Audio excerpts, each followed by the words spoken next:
Oscar, do you hear about the first successful pig heart transplant to a human? No.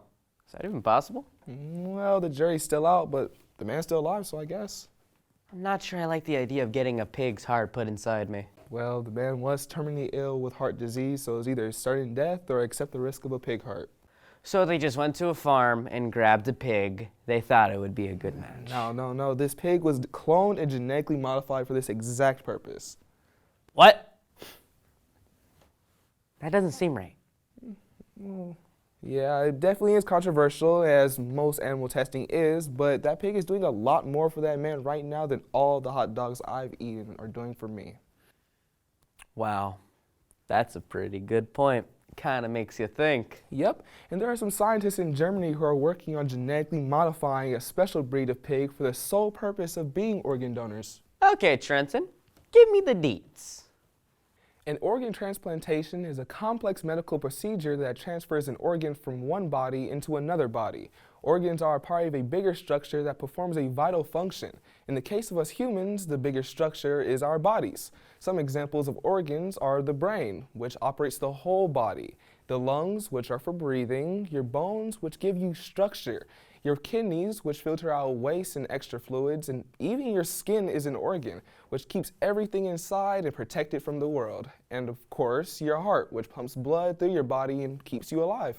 Over time, or due to health reasons, some people's organs stop working the way they're supposed to, and so an organ donation becomes necessary for them to continue living. Some organ donations come from people who have an extra organ to give, like a kidney, which you have 2 of, but other times they come from people who have died but still have healthy organs, like your heart. That's why on your driver's license it says whether you want to donate your organs or not, because it is voluntary and a way to help someone after you're gone. Thousands of people are on waiting lists for organ donations every year all over the world. There's a vast shortage of organs, and transplants are meant for people with no other treatment options.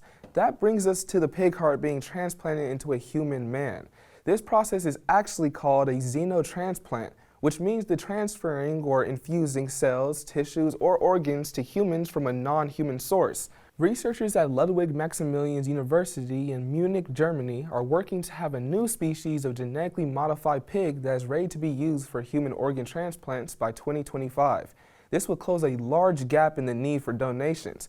Eckhard Wolf is one of the researchers who explained the complex way the procedure was executed in the U.S. and how they are working on a more sustainable model on the pigs in Germany.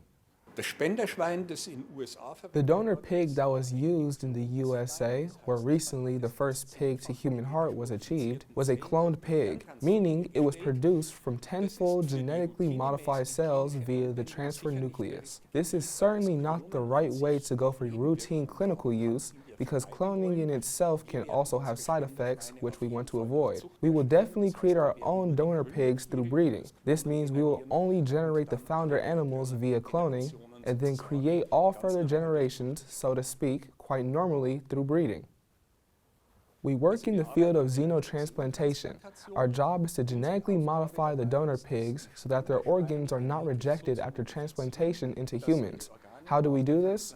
We have to introduce genetic modifications, namely switch off 3 pig genes and adding at least 2 human genes. This is all done in cultured pig cells. We then pick out those cells in which modification has worked, and then we use the cells for nuclear transfer. That means cloning using the Dolly technique to first produce embryos from the cells. And these embryos are then transferred to recipient animals in the pig breeding facility, which then carry them to term. This means that in 114 to 116 days, the genetically modified pigs are born. The hearts of this new breed of pig will then go on to be tested in baboons, before a trial for humans would be requested, such as the men here in the U.S. Many people, however, don't agree with the practice of animal testing. Christina Berchtold, a spokesperson for the Munich branch of Germany's Animal Welfare Association, called the practice ethically very questionable, and went on to say that animals should not serve as spare parts for humans. Christina has a valid point. If you had to choose between yourself and a pig, who would you choose? Oh man, that is a tough question. I don't know. Well, what do you think, Next Gen viewers? Should pigs be used for human transplants?